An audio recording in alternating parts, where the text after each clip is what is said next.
Salut l'équipe, petit ou gros retracement pour les cryptos, ça va être le sujet du jour. On va regarder tous les petits indicateurs et avoir un peu une idée de ce qui pourrait se passer. Matinal, pas du tout matinal, hein, encore une soirée un peu coquine, on va dire.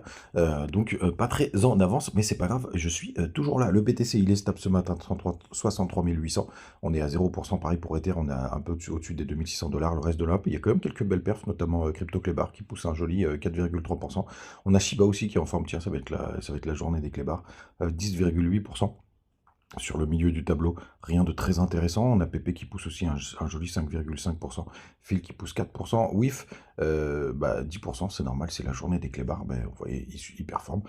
Tant mieux pour du côté du daily du BTC. Je vous ai laissé la moyenne mobile 200 parce qu'elle fait très très bien son job.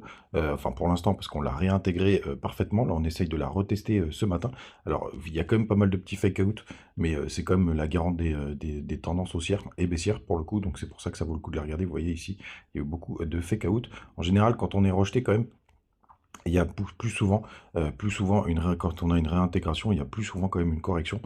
Et on voit là, juste là, vous connaissez cette trendline, hein, je l'ai tracé récemment pour le coup, qui est un peu plus valable en H4 d'ailleurs. On en a parlé hier, mais on pourrait venir la tester pour le coup. Et là, si c'était aujourd'hui, on est plus aux alentours, allez, des 60, ça doit être des 62 600, quelque chose comme ça. Donc c'est pour le coup plus intéressant de voir parce que pour faire simple, si jamais on vient la tester et que ça fait office de support, bonne nouvelle. Mais si jamais on vient breaker, vous voyez, il y a tous les stops qui sont situés au-dessous des 62 300. Et en plus, ça pour nous faire un joli partir somme. Et dans ces cas-là, la target est située aux 60 000 $. Donc, il faut garder en tête qu'il y a cette possibilité. Et c'est pour ça que cette trendline, elle est quand même assez intéressante et assez importante. Puisque c'est elle, si jamais on la perd, qui nous dira si on a besoin d'une plus grosse correction. Évidemment, on peut aller voir ce qui se passe du côté d'Ishimoku pour en savoir un peu plus quels sont les targets. Alors par contre, il ne faut pas passer en 4 heures, ça me paraît un peu trop petit comme time frame. Mais si on passe en daily, vous voyez, en plus, il y a la Tenkan qui est à peu près au même niveau que la trendline pour le coup. Là, vous voyez, vous avez tous les supports et vous avez ce gros plat là, ce gros plat daily. Vous voyez, regardez, je vous montre. Regardez, si vous avez un gros plat qui se situe juste là, il est vraiment très très gros, qui fait un gros support au 59 800. Donc, si jamais il y a une correction pour moi, là, le gros support, il va se situer là et ça permettrait, vous voyez, de valider ce Bart Simpson pour le coup. Ça ne veut pas dire que ça annulerait la tendance, mais ça ferait un retest en plus, vous voyez, de milieu de range. Vous la voyez, c'est très bien dessiné par ces petits pointillés. Donc pour le coup, attention, bien évidemment, on peut partir. Et moi, je trouve ça un peu bizarre qu'on ait quand même pas pris les stops au-dessus des 65 000. Donc moi, je verrais quand même un petit pump. Je vais vous montrer à quelle gueule ça pourrait donner.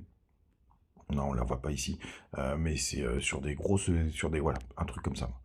Si jamais on réintègre un truc comme ça, vous voyez, là on a une petite mèche, enfin on vient pumper pour aller chercher tous les stops et puis après on a la correction.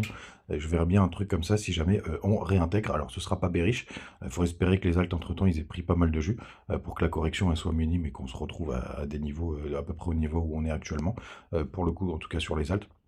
Mais ça me paraîtrait être le scénario le plus plausible, notamment pourquoi aujourd'hui on pourra avoir pas mal de volatilité, parce qu'on a les chiffres de l'emploi, donc c'est à 14h30, donc faites attention, ça risque de bouger un petit peu. Et il y a le Fairchild Powell qui va nous raconter des choses. Donc à suivre, on va voir ce que ça va donner. Bitcoin dominance. Pour le coup, qui continue de retracer. Bah, regardez, c'est un peu propre ce qu'on a fait là. C'est à peu près la figure dont je vous parlais. Hop, on a des plus hauts et d'un coup, on vient chercher les stops. Et après, pourquoi pas réintégrer. Alors que sur la Bitcoin dominance, par contre, on aimerait que ce soit beaucoup plus profond. On verra bien ce que ça va donner. Tiens, la moyenne mobile 200, qu'est-ce qu'elle donne? Elle est hyper intéressante, la moyenne mobile 200 sur la. Bon, je vais regarder ça, puis on en reparlera dans une autre vidéo, mais elle a l'air très intéressante. Sur notre ami Bitcoin dominance. Total 3 pour l'instant, il valide bien le break de cette trendline. En tout cas en daily, c'est vraiment hyper propre, mais il faudra le regarder en weekly ça. Mais pour l'instant, c'est validé. Il faudra attendre dimanche pour le coup, ou même demain soir, ce sera déjà un bon indicateur. Puisque tout simplement, ça nous permet donc de passer le week-end ici sur de THBTC aussi. Je trouve ça très très bien parce que vous avez ce petit fake out, même s'il est costaud, qui vient épancher tous les stops qu'il y avait en dessous. Et regardez ici, pour l'instant, on tient cette zone des 0,40 qui fait office de support. J'aimerais bien aussi qu'elle tienne Pourquoi pas ETH qui retrace moins dans la correction si on va plus bas. Attention au dollar parce que justement, lui, pour le coup, il a fait exactement la même chose. Vous voyez, il a réintégré.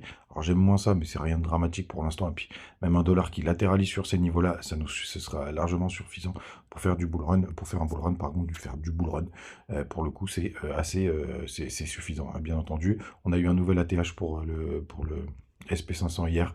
Bien entendu, il faut qu'on reste au niveau au-dessus des 5700 points pour que ce soit propre et pour qu'on n'ait pas cette pression. Les gars, n'hésitez pas à me rejoindre du côté du Telegram, toujours les petits bonus de BitGet, de BingX, de Bitmart et de Mexer. Si vous les utilisez et que vous cherchez une plateforme, ça fait plaisir. C'est comme ça que ça fait vivre la chaîne, donc n'hésitez pas pour le coup. Et vous avez le petit Twitter où, pareil, je partage des petites news très régulièrement. Donc n'hésitez pas tout simplement à me rejoindre là-dessus. Du côté du dernier indicateur, c'est évidemment notre meilleur ami CoinClass qui nous parle des fundings. Donc les fundings, pour rappel, parce qu'il y a quand même quelques nouveaux sur la chaîne. C'est en gros ce que vous payez quand vous êtes en position en longue ou en short. Et quand ils sont positifs, ça veut dire que vous payez quand vous êtes en longue. Et ça veut dire que vous êtes payé quand vous êtes en short. Et puis on aime bien regarder ça parce que ça donne la tendance du marché. Le point normal, c'est 0,01, comme là, par exemple, sur XRP. Pour l'instant, on est en dessous des 0,01. C'est plutôt bullish, même si on s'en approche. Vous voyez d'ailleurs sur OKX, c'est toujours en négatif. Mais le plus important, c'est de regarder ce qui se passe du côté de Binance. Parce que c'est là où il y a le plus de volume. Donc pour l'instant, c'est plutôt boule neutre, on va dire, donc plutôt pas mal, et c'est pas pour autant qu'on peut pas avoir des petites corrections à court terme, et puis on regarde toutes celles qui sont survendues. C'est intéressant, c'est toujours intéressant de voir, et c'est celles en général qui ont un peu plus de jus pour pumper. Le crypto Fear&Greed, il est à 50, donc on est retombé dans le neutral, alors qu'hier on était dans le grid, donc dans mini euphorie, enfin c'est très léger, on va dire, dans le bonheur pour l'instant, et il y a eu 92 millions de liquidation hier, donc rien de bien méchant, les gars, vous savez tout, passez une très très bonne journée, attention à 14h30, et puis à demain, j'espère que je serai à l'heure, ciao.